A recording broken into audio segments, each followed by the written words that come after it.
طريق معمول اسفلت او زيوت. التنر دون اخر حاجه، ما تلجاش للتنر خالص. نرش كده اهون يعني زي بص بدا يسيحوا ازاي، هو حنين كده. بص شايفين الرجاله بدا يحلوا ازاي، شايفين الرجاله اهو.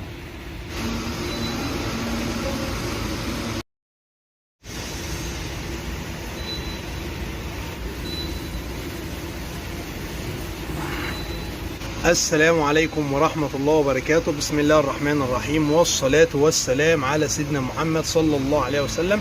أحيانا كتير وانت ماشي على الطريق تحت العجل تحت العتب بيبدأ ان هو لو الطريق معمول اسفلت او زيوت وكلام من ده، الحاجات اللي في الطريق دي بتبهدل العتاب والعربية من تحت دي، والوضع بيبقى مش سهل لو العربية مرشوشة قبل كده هون اكتر من مرة والبوية بتبقى ضعيفة.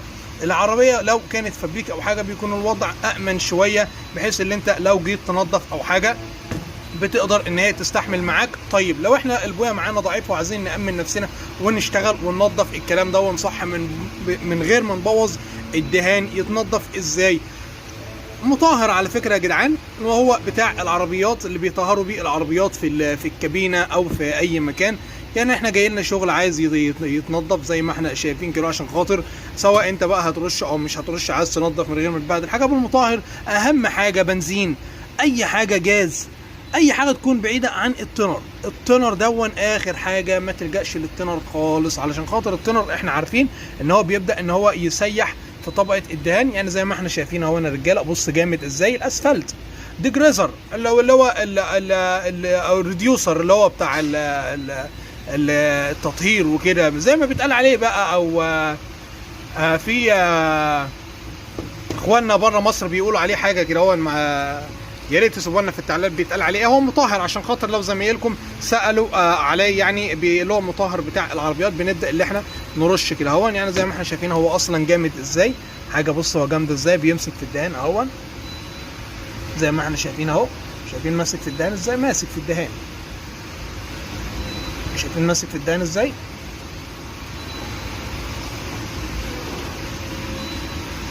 شايفين ماسك في الدهان ازاي رجاله اهو، ماسك جامد. طب ده ننضفه ازاي بقى؟ نشوف دلوقتي كده مع بعضنا اهو. نفس الكلام من اهوت. بص بدأ المطهر يسيحه ازاي، شفتوا بدأ المطهر يسيحه ازاي رجاله اهو. هو كان جامد، يعني هو في الاصل جامد. شفتوا المطهر يسيحه ازاي، شايفين يا رجاله هو جامد اهو، عشان خاطر نكون عارفين هو اصلا ماده جامده صلبه. نبدا اللي احنا ندي بالمطهر بتاعنا. المطهر افضل حاجه تكون ليه على فكره. شايفين يا رجاله،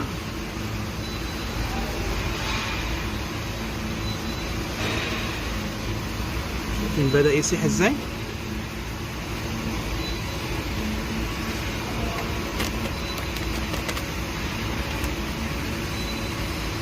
ممكن تعوز تدي وش وتصبر شويه، اهم حاجه ما تخلوش ايه ينشف يعني معاك وهو حنين كده. بص شايفين الرجاله بدا يحلوا ازاي.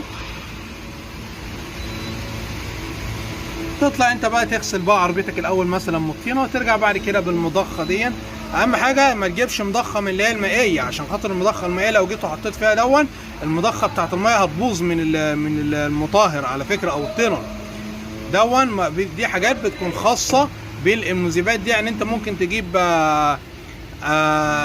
اي حاجه وترش كده ازازه وتخرمها او بقطنه وتبدا اللي انت تسقي، يبدا ان هو ينضف معاك. السكوتش دي في حاله اللي احنا لو هنرش الباب وفي صعوبه في تنظيفه، ولكن مع المطهر ان شاء الله هيسيح معاك بسرعه وهيسيحه افضل من التنر. يعني التنر على فكره مش هيحل لك البتاع دوت، التنر مش هيحله، بالعكس اللي بيحله لك المطهر. التنر هياخد معاك وقت وغلبه ومش هيحله لك. المطهر اللي هو بتاع العربيات.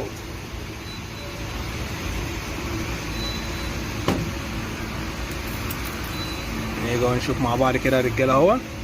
شايفين بدا ينزل يا رجاله، بدا بياخد الزيوت دون وبينزل ازاي. معانا منديل اهو، نيجي نشوف بالمنديل كده. بصوا يا رجاله، شفتوا بدا ينضف ازاي اهو. شايفين يا رجاله اهو.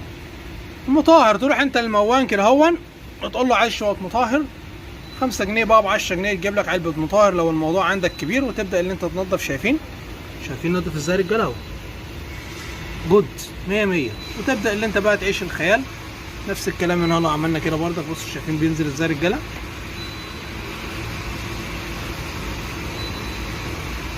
لو انت مهتم بمجال التلميع او البولش والكومباون الصنفره، عايز تعرف الحاجات دي الخرابيش، كل ده هتلاقيه ان شاء الله عندك على القناه. يعني حابين نقدم لكم كده فكره سريعه يا رجاله عن تنظيف الحاجات دي، عشان خاطر في ناس بتجيب السكوتش دون وتقعد تنظف وتشيل بالسكينه والباغه والتينر. انت ممكن طبقه الدهان نفسها تتلف قبل ما العربيه دون على فكره يتشال من التينر ده وكتر الحاجات دي. فهو الموضوع كله زي ما احنا شايفين كده اهو مطهر وخلاص على كده يا رجاله. يا ريت لو الفيديو عجبكم على الفيديو يا رجاله، وما تنسوناش في الدعاء، والسلام عليكم ورحمه الله وبركاته.